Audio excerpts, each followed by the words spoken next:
Ineditados. Conversas para além do livro. Um programa da editora UFSM.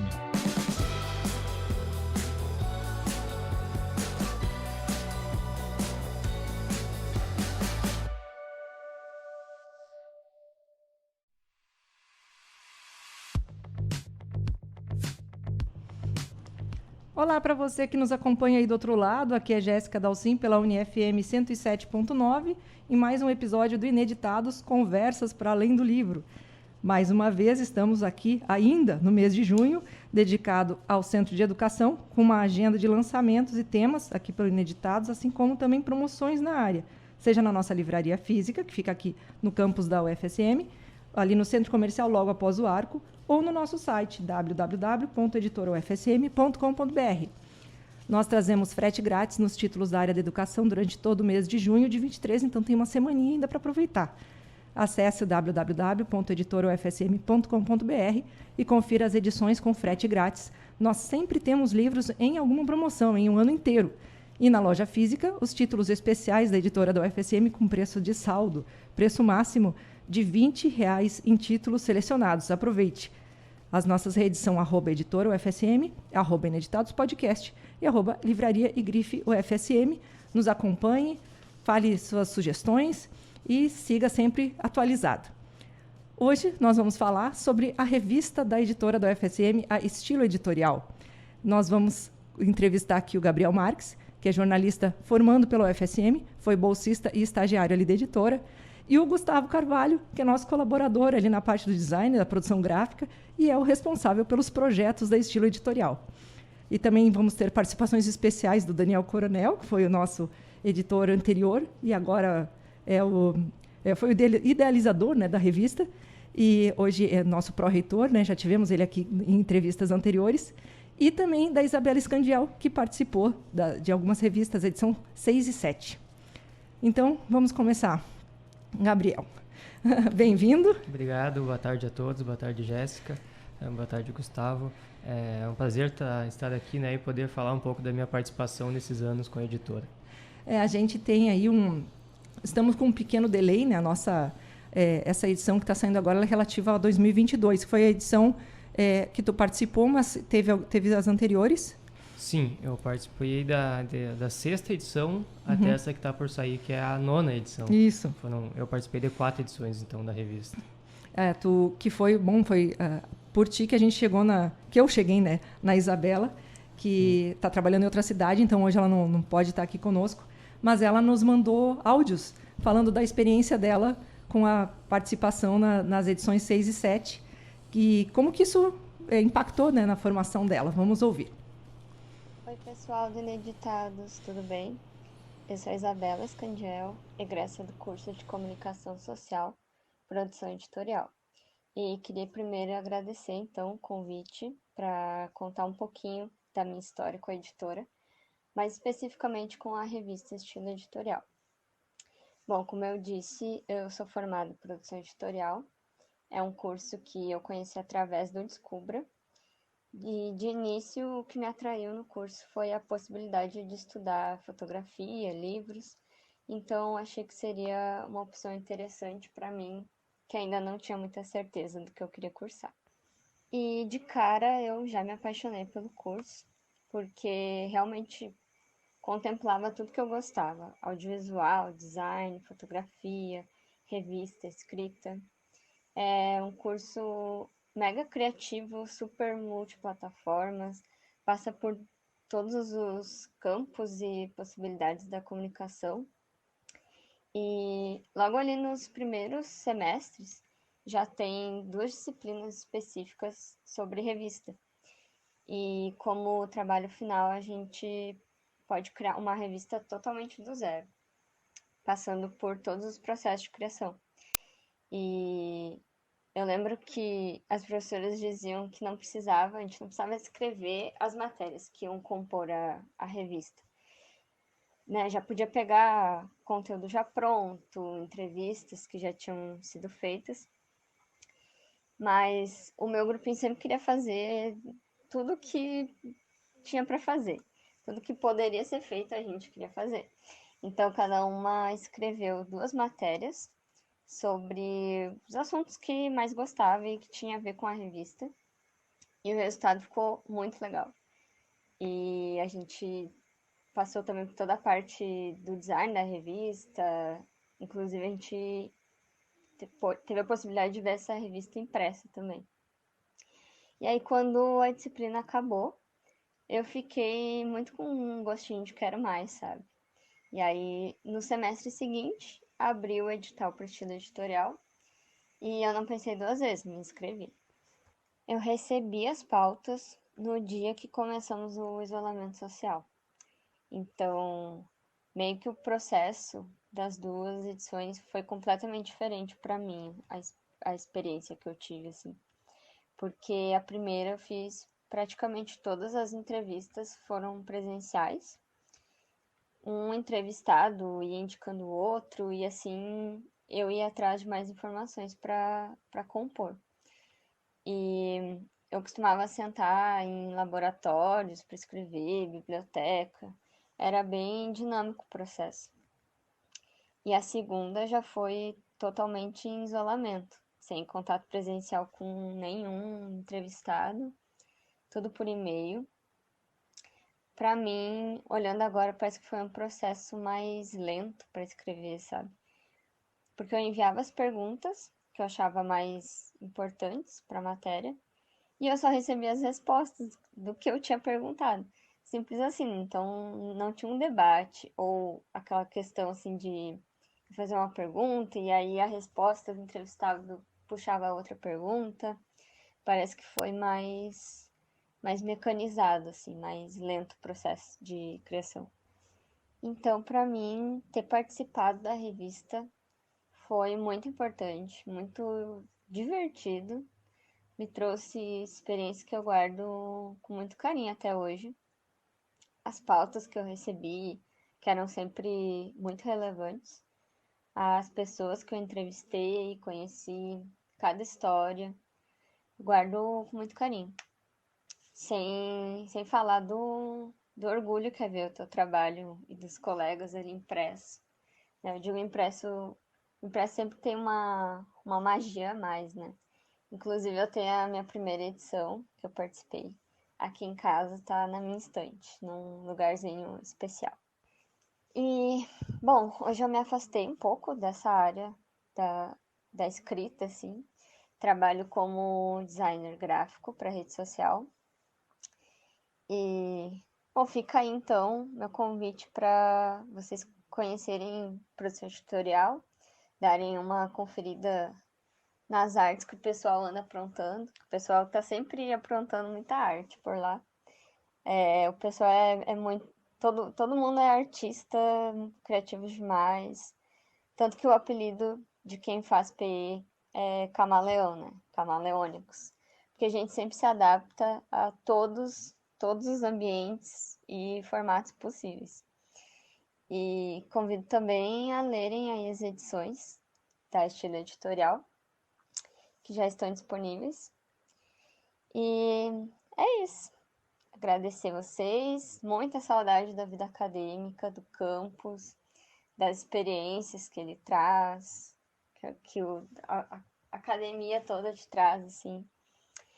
E desejo vida longa à revista, que teve uma importância acadêmica e pessoal muito grande para mim. E acredito que para todo mundo que já tenha passado pela editora também. E vida longa ao podcast também. Abraço. Muito obrigada, Isabela. A gente conversou pelo WhatsApp, né? Então ela mandou esse depoimento. E é legal destacar que a gente tem os volumes todos disponíveis online. Então, para quem quiser conhecer todas as edições que saíram até agora, no editorufsm.com.br, na parte de baixo, rolando um pouquinho do o nosso scroll ali da página, vai ter um ícone bem grandão, escrito estilo editorial, e lá vai ser possível visualizar e ler online todas as edições, porque infelizmente durante a pandemia nós acabamos não imprimindo também, então não é possível acessar todas elas na versão impressa, mas o PDF de todas está disponível. Vamos lá, voltando ao Gabriel. Então nos conta, Gabriel, como é que foi a tua descoberta, talvez, lá na vaga da editora? Como é que foi a tua aproximação com a editora? E esse trabalho longevo aí, foram 4 anos, né? 4 edições. Isso. Eu conheci, até hoje eu não sei como é que anda essa divulgação, mas tinha uma página no Facebook, era da Bolsas Praia, ou algo parecido assim, que o pessoal divulgava, né, as bolsas que tinham disponíveis, carga horária, valor, o que tinha que fazer, os cursos, né, quais áreas que eram recomendadas. Aí foi por ali que eu acabei conhecendo, me inscrevi e fiz uma entrevista, né, assim, com o Maicon. O Maicon que retornou agora. O Maicon que fazia quase essa questão de editor-chefe, quase assim, né, assim, de elaborar as pautas e sugerir os temas, até algumas fontes, ele também já inicialmente sugeria, dava sugestão, a gente ia atrás depois.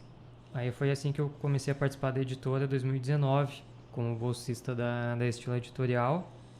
Naquela edição eu fiz 3 matérias. Foi a primeira vez assim que eu comecei a fazer um trabalho que, embora ainda dentro da faculdade, não era algo avaliativo, não era para aula, não era, né, um trabalho de disciplina assim. Então foi a primeira vez que eu tive um trabalho mais perto do profissional realmente, né, e que seria algo para currículo, para portfólio no futuro. Foi a primeira vez que foi nessa edição, a 6ª edição da editora, lá em 2019 ainda. Eu não sei se eu posso falar assim um pouco mais da minha experiência naquela época. A gente brinca aqui que o nosso slogan é conversas para além do livro. Então, sim, tem o projeto do qual tu participou, que é o da revista. Mas tem um Gabriel que se envolveu em tudo isso, né? Então, conta como é que foi toda a tua relação aí no processo, fica bem à vontade. Claro, até ontem eu fiz umas anotações das matérias que eu escrevi, e até foi interessante que aí eu reli partes dos meus textos, né? E já vi o texto cru, né? Aquele primeiro que eu mandei antes da revisão ortográfica e tudo. Aí foi bom até que eu percebi alguns errinhos que eu cometia na época, que hoje eu já evolui dramaticamente, digamos assim, que eu já teria escrito diferente, né? Se eu tivesse feito agora. Mas naquela edição eu gostei muito de escrever sobre o Prado Vepo, que foi quando a gente escreveu sobre a republicação, a 2ª edição da obra completa dele. Isso, temos ainda, é um dos nossos destaques de vendas, a obra completa do Prado Vepo. E até por eu não ser natural aqui de Santa Maria, fazia pouco tempo que eu estava em Santa Maria, não conhecia nada sobre o Prado Vepo. Então eu fui descobrir fazendo a matéria, e gostei muito das poesias, dos poemas que ele escrevia, e foi assim, eu acho que até hoje, mesmo tendo a minha parte profissional pós-formado, foi uma das matérias que eu mais gostei de escrever assim, até o momento, até pela quantidade de pessoas que eu ouvi a filha dele, ouvi a viúva, a esposa dele, colegas, né, de escrito, Vitor Biasoli, o professor Pedro Brum, que é outro parceiro grande nosso também. Com certeza. Então eu ouvi colegas do tempo que ele dava aula lá no Master e no Riachuelo. Então foi uma matéria bem completa, assim, que eu pude conhecer um pouco mais dele, e fiquei bastante admirado, assim, pela pessoa que ele era. Uma pesquisa muito intensa para resultar. Às vezes as pessoas chegam com a revista pronta e pensam, 3, 4 páginas, ou 5 páginas, uma revista, uma reportagem grande, né? Mas quanto tempo de pesquisa e quantas pessoas envolvidas para se chegar naquilo ali. É um resumo, né, do que foi pesquisado. Com certeza. Do envolvimento, né? Que a minha matéria ficou bem grande até, e uma primeira versão que eu mandei pro Michael, eu destaquei algumas partes que eu pensava, que eu já tinha a noção que estava grande, que eu destaquei, de repente isso aqui dá para tirar e tal. E faltou até, eu poderia ter entrevistado, tinha umas 2 ou 3 pessoas mais ali na minha lista que eu fiz, que eu poderia ter ido atrás, mas com o material que eu já tinha acumulado, eu já me dei por satisfeito, mas ia ser que com certeza eu contribuir, falar um pouquinho mais da vida do Prado Vepo. E então foi uma matéria que eu gostei muito de escrever. A hora que ela ficou diagramada também ficou bem legal, porque eu, até pelas falas das pessoas, eu botei ali alguns poemas que poderiam ser destacados em algum momento do texto, algumas frases dos poemas do Prado Vepo. Então ficou com uma parte mais lírica um pouco, assim, em determinado momento do texto, que na composição final, assim, ficou bem legal, e me agradou bastante, principalmente na primeira edição que eu participei. Nós vamos fazer aqui uma pequena leitura, assim, um recolecto das edições e os temas, né? A primeira edição foi em dezembro de 2014, que falava no lançamento do Guia do Autor, na época, e a nova identidade visual da editora e a adoção dos e-books como um novo formato que a editora estava produzindo e comercializando. O número 2 foi em dezembro de 2015, que destacava a reunião da Associação Brasileira de Editoras Universitárias aqui na cidade. Foi um evento bastante grande, que, né, pessoas do Brasil inteiro vieram para cá, conheceram o campus. Enfim, para a editora foi super importante, mas tem uma relevância em nível nacional, né? A outubro de 2016, que foi a número 3, falava nos 35 anos da editora da UFSM. A número 4, de novembro de 2017, Economia e Conhecimento no Cenário Mundial. E eu acho interessante a ilustração da capa, que é o planeta, né, o globo terrestre com um cadeado, que esse cadeado, na verdade, é como se fosse uma pequena tablet, assim, que só quem tem acesso àquele tipo de informação é que consegue, em alguma medida, desvendar o que o mundo tem para oferecer. E a gente brinca, enfim, eu acho que é o Mário Sérgio Cortella que fala que, embora se use o termo navegar na internet, tem muita gente que naufraga, porque é tanta informação que às vezes falta essa curadoria, né? Então, foi uma ilustração que me chamou bastante atenção, gostei bastante. A número 5, novembro de 2018, Escrita Acadêmica, os desafios de um texto com qualidade, que, na verdade, isso é uma constante. Eu acho que sempre a gente precisa... todo texto com qualidade, ele é mutável, né? Ele precisa estar dentro de determinados formatos, de acordo com a época, a forma como está se lendo algo, né? Então, o próprio nome da revista que me chama a atenção, que é Estilo Editorial, quando a gente fala em editoria, no ambiente jornalístico, né, é um termo que se refere às formas de trabalhar um determinado assunto. Então, é o tipo de olhar que vai ser dado para um determinado tema. Então, vão existir estilos editoriais variados, né? Podem ser vistos nas revistas, canais de TV, jornal, noticiário. E aí é uma inclinação política, um estilo humorístico, né? Podem se somar, como acontece nos talk shows, que tem a parte de humor e a parte de crítica, né? Só que, no caso da nossa revista, é feito quase que um trocadilho, né? Porque ela é a revista da editora. Então, o estilo editorial, o editorial que está ali, é o estilo de ser da editora, né? E é o estilo que ela se refere, é simplesmente o fato de ser o nosso estilo, né? Não é do viés da publicação. Então, eu acho que é um nome interessante e que faz com que a gente traga, talvez, essa inventividade toda que a Isabela frisou também, né? Até nessa nossa revista. E aí, continuando, a gente teve depois a edição número 6, né? Novembro de 2019, Plágio, como a comunidade enfrenta uma prática cada vez mais comum no mundo acadêmico, e também que tem muito a ver, né, com essa expansão do conhecimento e um acesso muito fácil a muitas coisas, né? Muitos textos, e às vezes eu percebo que, e eu falo por experiência própria, a gente tem, às vezes, lê tanta coisa que depois perde o fio da meada. Eu li isso aqui onde, né? De onde que eu tirei? E aí fazer, não, né? Tem que referendar, se vira, procura, descobre. E a capa, eu acho bem bonita, bem impactante também, é a capa com uma lupa, com a definição de dicionário, assim, do que é plágio, né? E na de 2020, então, a número 7, 7 propostas para o mercado editorial, e também falava no clube de assinaturas e nos booktubers. E daí eu me recordo, né? Já foi pandemia. Então, tem muito a ver esses temas do online, do acesso midiático, né? E no de 2021, número 8, sebos, e também sobre autopublicação e falar na lógica comunitária e cultural dos sebos. E a edição 9, que vai sair agora em breve, é produção editorial pós-pandemia. E temos um artigo do Ineditados falando que era uma novidade. Olha só, né? Continua sendo, na verdade, ainda não temos um aninho, né, no programa, mas estamos aí, sobrevivemos até agora.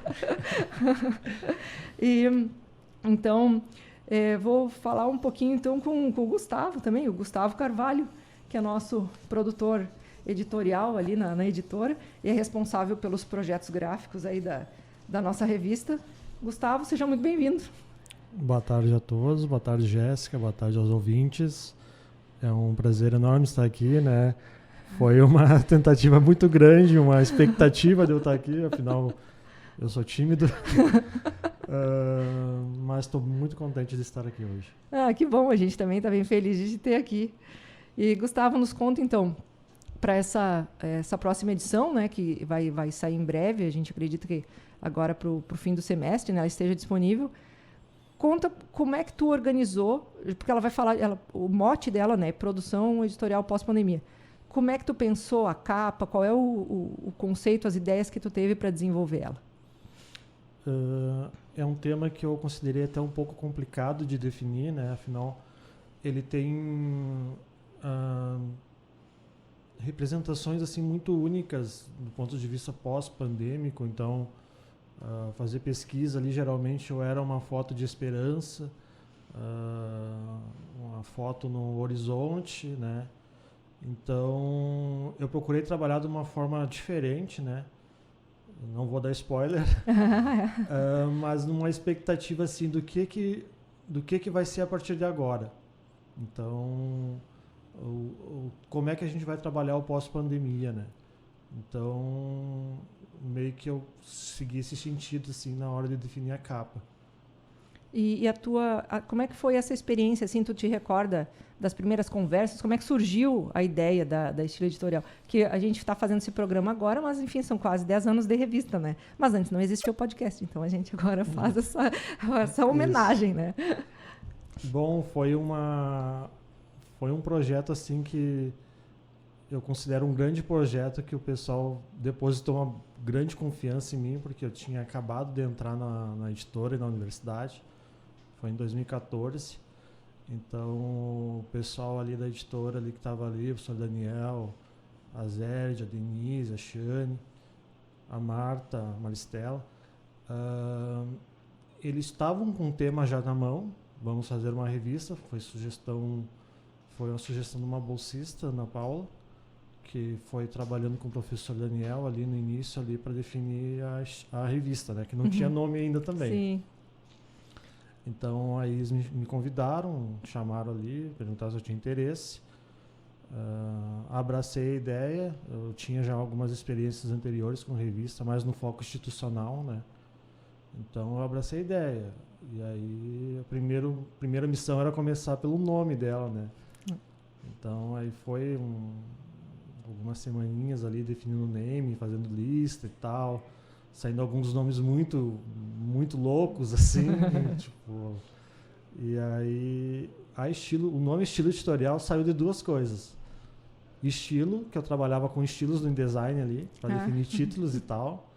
Era uma prática que não é muito comum na editora, mas aí, trazendo já das experiências anteriores, eu já comecei trabalhando com estilos ali. E o editorial pelo contexto em si. Então, acabou fundindo esses dois termos assim, e saiu o estilo editorial. E aí tá aí até hoje o nome, né? E aí eu procuro sempre trabalhar. Eu brinco que cada revista é uma formação de Power Rangers. Por quê? Porque as matérias... Megazord? Sai um Megazord no final? Porque as matérias, assim, as cores...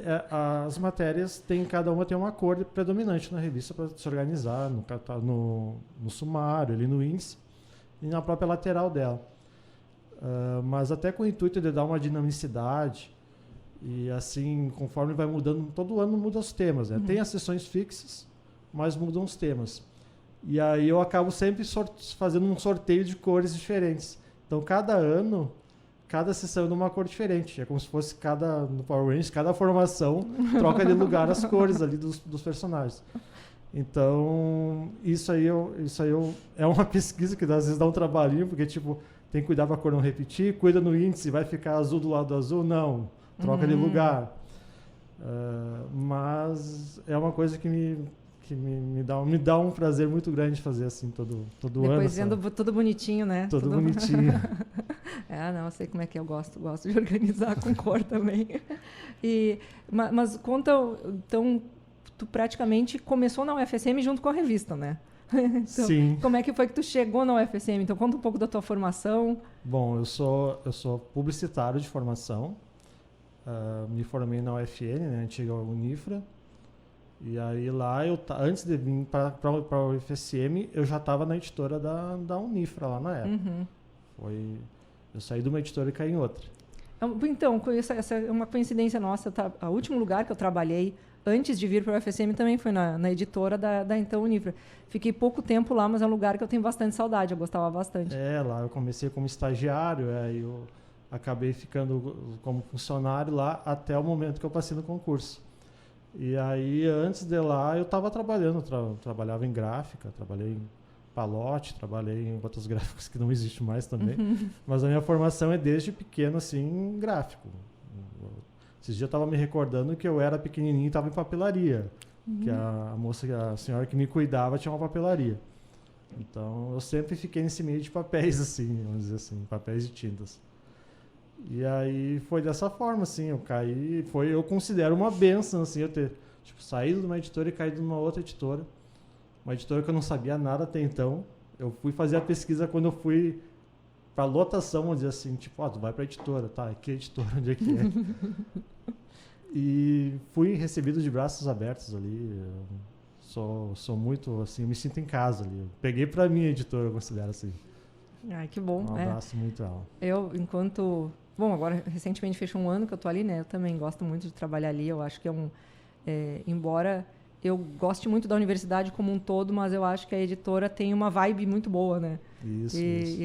Isso é muito peculiar, assim. Eu acho que é difícil de encontrar, de reunir toda essa sinergia num mesmo lugar, né? É um setor que acaba trazendo um pertencimento, né, para nós. A gente acaba se apaixonando pelo setor e daqui a um pouco a gente vive como se fosse eternamente dali, como se a gente fizesse parte da nossa vida, assim, da nossa família. Mas bem, aí então com essa coletânea toda, né? A gente está aí no 9º volume. O que tu percebe assim de amadurecimento, seja dos temas, ou seja do teu olhar sobre... Como é que tu percebe esses 9 anos encadeados, fazendo diferença? Bom, houve um amadurecimento do projeto gráfico também. Por conta das matérias, foram surgindo matérias que meio que exigiram uma certa flexibilidade cada vez maior do projeto. Então a gente foi trabalhando dessa forma, foi evoluindo, vamos dizer assim, o projeto gráfico. As capas também, era uma capa mais rígida, vamos dizer assim, né? E aí, como eu trabalhei muito tempo em gráfica, trabalhando só monocolor, fazendo nota fiscal, preto e branco.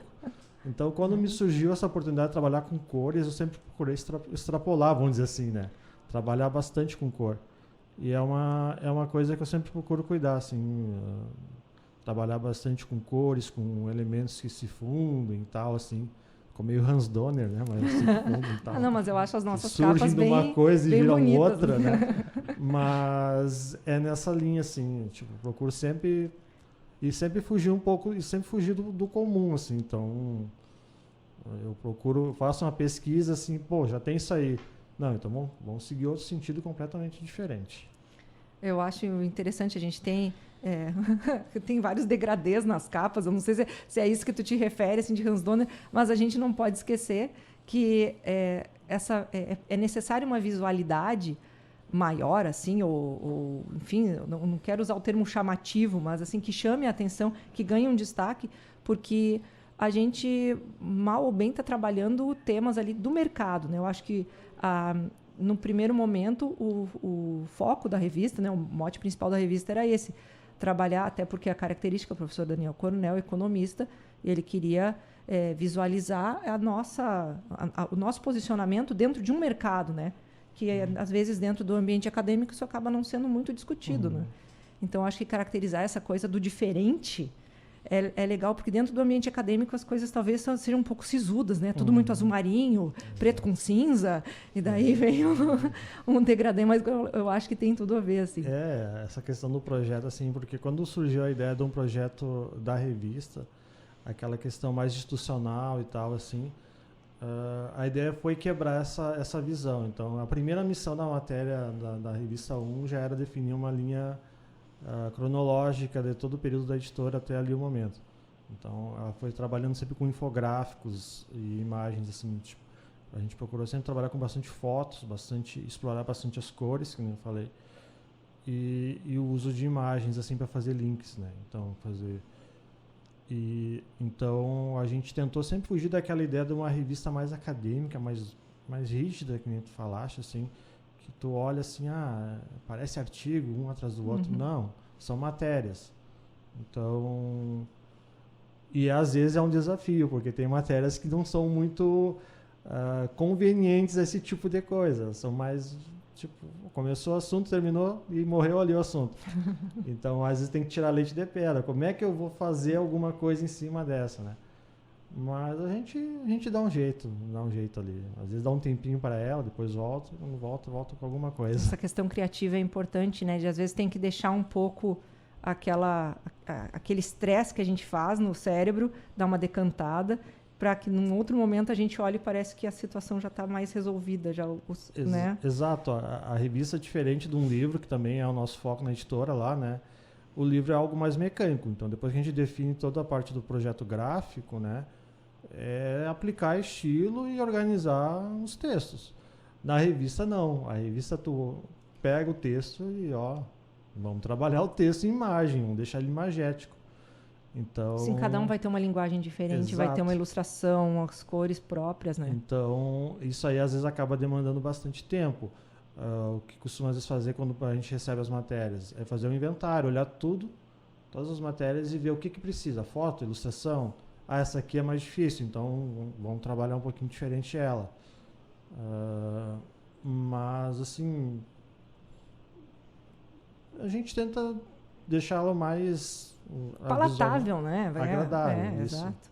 Até porque, agora a pergunta para o Gabriel, como é que foi que, nessa tua busca, porque a parte, né, tu enquanto jornalista em formação, vai fazer as entrevistas e tal, e vai fazendo esse levantamento daquilo que precisa para deixar uma entrevista, uma reportagem mais adequada, né, para chegar num público. Como é que é lidar, talvez, com o público acadêmico? Como é que eram os textos que chegavam para ti, para fazer essa... quase uma relação de tradução, assim, né, para deixar mais adequada. Até isso aí que vai ao encontro que o Gustavo falou, para não parecer que é um artigo, né? Isso era a maior dificuldade. Até nesse exemplo do ver porque eu dei antes, era o livro, mas dava para abordar muito a pessoa dele. Mas eu fiz outras matérias também em relação a livros que não tinha essa margem. Então eu tinha que explicar também o que era. Às vezes era um conteúdo, fiz matérias que eram sobre economia, fiz matérias que eram sobre psicultura, fiz matérias sobre questão estética e um pouco filosófica também. Então, tudo nesse meio tempo eu tive que ouvir bastante pessoas da área também, além dos próprios autores de cada livro, pessoas convidadas, às vezes que escreveram capítulos ou são daquela área estudada, para tentar traduzir realmente aquilo e detectar pontos-chave daquele livro que essencialmente tinha que estar na matéria. Então, o que é o principal daquele livro que não pode faltar nessa matéria, porque eu tenho que dizer isso. Porque a coisa ia se desdobrar a partir daquilo ali, né? Claro, e explica também o livro, explica o norte do livro. Então, tinham coisas que eu não tinha como fugir daquilo ali. Então, eu tinha que escrever e eu sempre tentei deixar isso mais claro, mais traduzido. E por isso que eu lia também todos os livros. Tu leste todos os livros? Eu lia como o Maicon, que nos passava as pautas, quando era essa de livro, ele me mandava às vezes o livro nem estava publicado, às vezes ainda, ele me mandava o miolo do livro, às vezes o miolo e capa contra capa. Aí eu li o texto e tentava pegar o que era o principal e do principal também deixar mais jornalístico, mais linear, assim, para quem lê e não ficasse aquela coisa dura e muito técnica, porque quem vai ler aquilo ali não é a pessoa que é especialista naquela área. Pessoas de diferentes profissões e conhecimentos diferentes vão ler aquele texto e tem que entender e se interessar também, né? Convidar aquelas pessoas a ler, seja pelo título também, porque as nossas matérias sempre tem, acredito que mantém ainda, né? Título e subtítulo, uma linha de apoio. Então, naquilo ali também acaba sendo uma coisa que convida a pessoa a ler e que ela pode se interessar a partir do título ou do subtítulo. Então tinha todo esse trabalho de fazer casar esses assuntos de forma a deixar o texto agradável. A gente sempre brinca que depois que um produto cultural, né, seja o que for, no caso uma revista se aplica, ganha vida, saiu do computador ou foi para a gráfica, enfim, né, ela não nos pertence mais, que vai passar na mão de tanta gente que fica difícil prever na mão de quem que vai chegar. E tem um potencial transformador de qualquer um que vai pegar aquele material para ler. Porque a pessoa pode se interessar por aquilo que está na capa, que é uma visualidade maior, mas lá no meio ela descobre uma outra reportagem que ela nem achava que tinha, né, que teria dentro e tal, enfim. E aquilo ali chama a atenção dela mais do que a anterior, ou ela lembra de alguém e daí ela passa essa revista adiante. Olha, eu vi uma coisa aqui que pode ser interessante para ti. E daqui a pouco essa revista está no exterior, né, chega em lugares que a gente nem imagina. Então, é sempre um carinho com o leitor, né? Fazer essa aproximação de um jeito que ele se sinta recebido a ler, né? Que seja receptiva para ele aquela leitura. E dentro de revistas de divulgação científica, é claro que existem as revistas que são, né, as publicações acadêmicas, propriamente ditas, mas eu acho que tem que ter um cuidado muito grande com o nosso leitor sempre, para que ele se sinta acarinhado, né? Quando vai pegar aquele material e dizer, olha, eu estou lendo e eu estou entendendo. Porque é muito frustrante chegar ao fim de uma reportagem que se diz de divulgação científica, alguma coisa assim, o cara chega que não entendi nada. Né? Então, eu acho que é super importante isso. E esse cuidado teu de ler os materiais, também de ler os livros. Teve algum livro que tu chegou ao final e disse, não entendi nada, como é que eu vou escrever essa reportagem agora? Teve acho que o mais complexo, assim, foi sobre o Roberto Campos. Ah, sim, Pensamento Político de Roberto Campos. Pensamento Político de Roberto Campos, que era uma parte bem da economia e citava outros textos, né? Muito entrelaçado com esses momentos históricos, né? E outras frentes, né, econômicas. Eu lembro que em um determinado momento ali ele citava Keynes também, acho que é John Maynard Keynes, que até eu li numa outra coisa para a editora, mas não era para a revista, eu li também, que era mais complicado ainda. Mas esse do Roberto Campos, então eu tive que entrar em contato também, além de ler, entrei em contato com o autor do livro e procurei outros professores, até o professor do curso de Ciências Econômicas também, procurei, e por ser um texto assim mais liberal liberal e interlaçado com a política, procurei um político aqui de Santa Maria que era mais liberal, era deputado, entrei em contato com ele também, que deixou contribuições, né, depoimentos, citando que no caso do Roberto Campos ele ainda é bastante citado, né, já é falecido Roberto Campos, mas ainda é bastante citado na economia e nos discursos políticos, né, nas assembleias legislativas aí Brasil afora.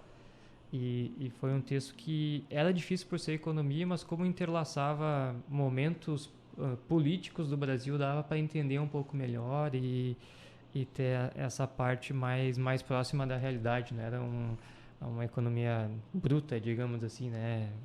Sim, era do social, assim, né? Era mais aplicada. Mais aplicada aos momentos sociais que o Brasil viveu, então foi difícil por não ser um texto introdutório, né?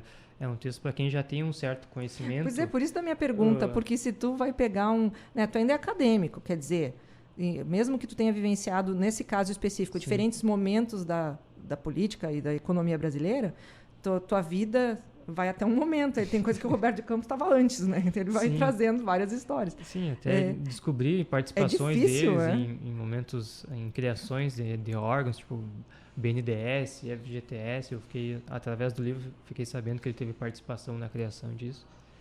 Então foi um livro que abriu assim para mim uma parte da história assim também do Brasil e com acontecimentos específicos que eu não sabia como aconteceram e quem participou, né, quem esteve envolvido.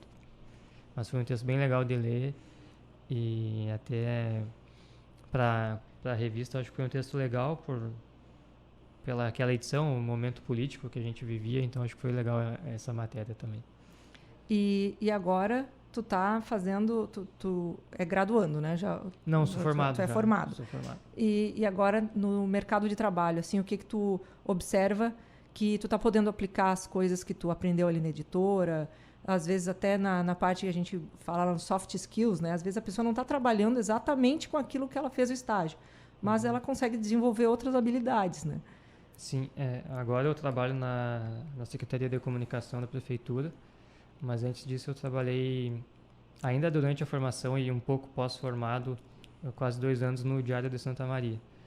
Mas é uma coisa que é quase inerente ao jornalismo, saber de tudo, mas não ser o especialista de tudo. Então a gente acaba, para cada matéria eu acabo sabendo um pouco mais de cada assunto, mas eu sempre tenho que ir atrás de alguém que vai me explicar aquilo. Então, ao longo desse meu tempo de formação, assim, já de atuação, eu conheci vários assuntos, conheci várias pessoas e absorvi alguns conhecimentos, mas sempre precisei do apoio de alguém, seja a pessoa que vai sentar comigo, vai me explicar aquilo ali, ou seja através do livro, como é muitas vezes o caso aqui da editora, da Estilo Editorial, que eu tinha que ler e entender para a partir daí começar a escrever e passar adiante aquilo ali, aquele conhecimento de uma forma mais traduzida também e mais simplificada.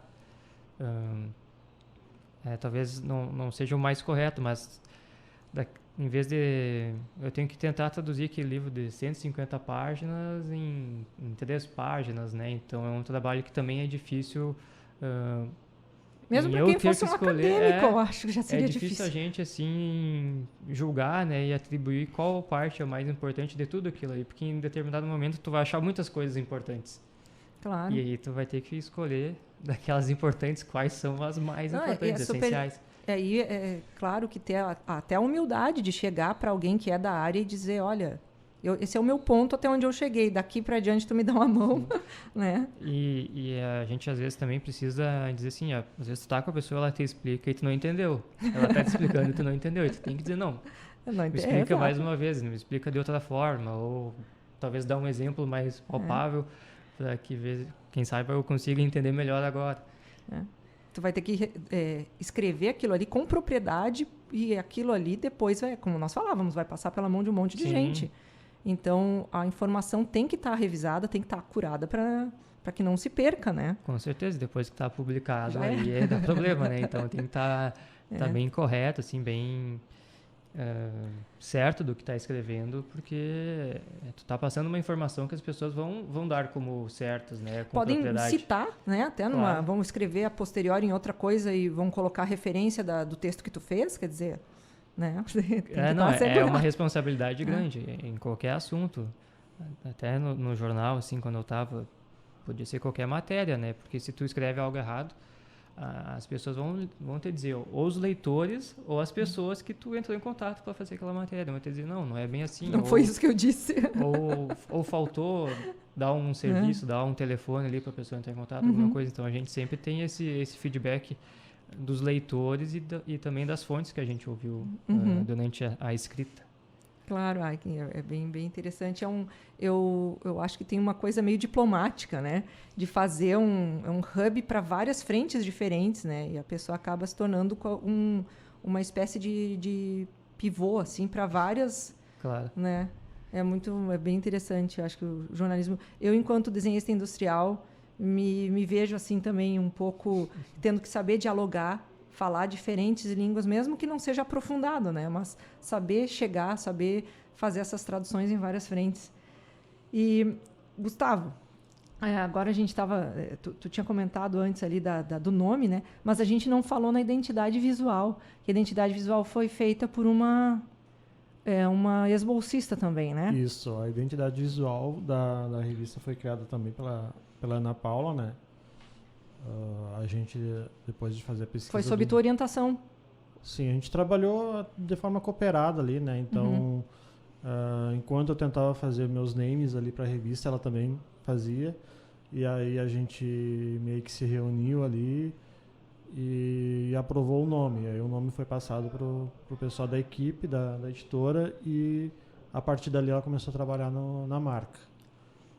Para quem nos ouve, vou fazer aqui uma breve explicação via, né, uma audiodescrição, vamos ver se é possível. São 2 E's, né, são as iniciais, né, estilo editorial, entrelaçados, como se fosse um E minúsculo, né? Isso. Em que o fim de um E gera um link com o outro E. São, na verdade, 2 E's, um de bumbum para o outro, né? Vamos dizer assim, em que um faz a sequência do outro. Assim. Acho que use sua imaginação. Vamos lá. Ela conseguiu ali responder aquela questão que eu tinha falado, de complementar. Né? Então, o estilo complementou o editorial. Então... um E vem de origem do outro, né? Isso me lembra também os rolos da gráfica, assim, que... Isso também. Então, eu considerei ali uma solução muito boa da marca dela. Ali. Eu acho bem elegante, até porque, aí, claro, um símbolo, ele não esgota os seus significados, né? Da mesma forma como nós falávamos aí do produto cultural, uma marca, né? Uma identidade visual também é um produto cultural. Então, muita gente vai olhar para aqueles grafismos, né? E entender coisas. E, claro, eu, estando na área gráfica, vejo os rolos de uma impressora em que o papel vai passando e tal. Já uma pessoa que convivia comigo, mas que era de uma outra área do saber, via o símbolo do infinito. Né? Como, não, olha só, eles botaram o símbolo do infinito na marca e isso vai ser... traz muita prosperidade, a pessoa já vai... Mas eu acho super interessante e super elegante a solução que foi dada também. Né? E nós temos um áudio que o professor Daniel nos enviou, professor Daniel Coronel, porque a revista foi idealizada na gestão dele. Né? Ele foi nosso diretor anterior. Né? Então, vamos ouvir aí a mensagem que o professor Daniel nos enviou. É com grande satisfação que observo a publicação de mais uma edição da revista Estilo Editorial, o qual tem como foco a produção e o mercado editorial, bem como ser um canal de comunicação eficiente e eficaz da editora da Universidade Federal de Santa Maria com a comunidade universitária. A revista Estilo Editorial tem um papel estratégico visando a divulgação científica, técnica e tecnológica do conhecimento. Gostaria de cumprimentar a direção da editora da Universidade Federal de Santa Maria, na pessoa do professor Dr. Enéas Tavares, seu diretor, meus cumprimentos a todos os servidores e servidoras da editora, livraria e grife da UFSM, aos bolsistas, aos estagiários, aos autores, pareceristas, conselho editorial e administração central da UFSM, que continua apoiando este projeto. A todos o meu muito obrigado e votos de uma boa leitura e que a editora da Universidade Federal de Santa Maria continue cada vez mais fazendo acontecer.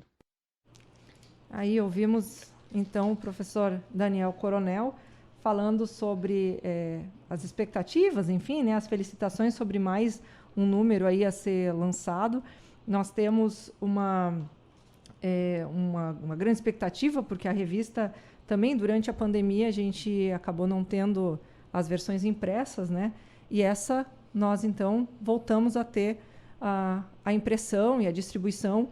E, como a Isabela falou no áudio dela, dá um gostinho diferente a gente ver o material impresso, né?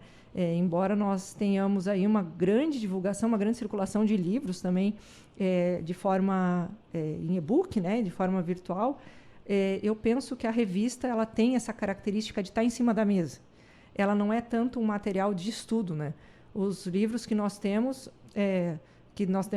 versão física, versão e-book, às vezes nós temos alguns só em e-book, que eles têm uma característica dessa leitura mais a longo prazo. Aí a pessoa precisa, né, ler na tablet, às vezes é um livro maior, é pesado, né? Então tem sua praticidade ter o e-book. Mas no caso da revista, que é para ser um material mais leve, e nessa circulação de dar um para o outro, de às vezes até uma questão do passatempo, né? Tu está numa região, ele está sentado esperando alguma coisa, e daí tem aquela revista ali, vou folhear, e daí se encanta com alguma coisa sem ter muita expectativa, né? Então, essa coisa da ocasião, assim, eu acho que é importante ter a versão impressa. Nós estamos indo aqui para os nossos minutinhos finais. Gabriel, conta aí para a gente, se alguém quiser te encontrar, os tipos de trabalho que tu está desenvolvendo, e deixa aí teu contato, enfim, fica à vontade. Tá certo. Então, como eu falei há pouco, né, trabalho na comunicação, na Secretaria de Comunicação da Prefeitura agora. Eu trabalho mais diretamente na assessoria do vice-prefeito aqui de Santa Maria, o Rodrigo Décimo, e fico à disposição para quem quiser entrar em contato, né? A gente sabe que enquanto estar assessorando um ente político, um ente público, muitas pessoas entram em contato para pedir ajuda, pedir, né, os problemas do seu bairro, da sua comunidade.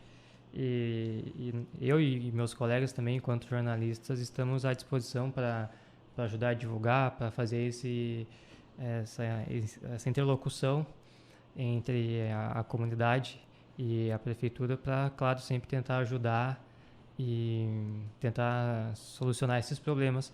E também, enquanto jornalista, né, divulgar as benfeitorias, né, que a gente tem. Eu ia dizer, não, que as pessoas não te mandem só problemas, claro, né, que elas também mandem soluções. Essa é uma parte importante também, né, do nosso trabalho enquanto assessores de divulgar e mostrar realmente o que há de bom. Porque, claro, em qualquer lugar que você for, alguém vai ter algo a melhorar, não necessariamente criticar, mas algo que pode ser melhor. Mas também tem muita coisa sendo feita e se não tiver a divulgação, não precisa nem ser algo político, mas qualquer coisa que você faça, se você não divulgar, se você não mostrar para as pessoas, vai acabar se perdendo. Então a gente tem esse papel importante para cumprir e fico à disposição. Eu digo que a gente que tem muito mais gente boa no mundo e coisas funcionando no mundo, mas é que a gente funciona quieto, né? Então, às vezes, o barulhento é aquele que é o problemático, e daí aparece mais, como tem problema no mundo? Não, o mundo está aí funcionando, é porque tem mais gente boa e gente fazendo coisa boa, né? Mas é isso, Gabriel, muito obrigada pela tua participação, a gente está sempre ao dispor, né? Tu bem sabe, nos visite, claro, ali na editora. Fiquei muito feliz com o convite. E estou ansioso para ver essa próxima edição impressa. Tá certo, obrigada. E vamos lá, Gustavo. Como é que as pessoas te encontram? Tu quer ser encontrado, Gustavo? Nosso menino tímido da editora. Tem uma visão meio eremita, né? De ficar meio... Mas vocês podem me encontrar ali na editora. Eu estou sempre ali à disposição. Quem quiser tirar dúvidas sobre a revista, sobre o projeto gráfico, sobre gráfico, pode contar comigo. Aproveito para convidar, né, os ouvintes a ler a nossa revista, né, não só a que está saindo agora, a edição número 9, como as demais, né, que com certeza ali vai tirar algum conteúdo, alguma coisinha interessante ali para o dia a dia do mercado editorial. Vou aproveitar para dizer de novo, a gente tem o nosso link das revistas no site, né, editoraufsm.com.br. Fazendo scroll um pouquinho mais para baixo ali na página, vai aparecer no momento, que às vezes a gente troca de cor, né? Mas no momento ele está roxinho. Mas é um ícone bem grande com essa marca da revista, ele é bem fácil de identificar. Ou a pessoa pode ir direto no site onde ficam hospedados os PDFs das revistas, né?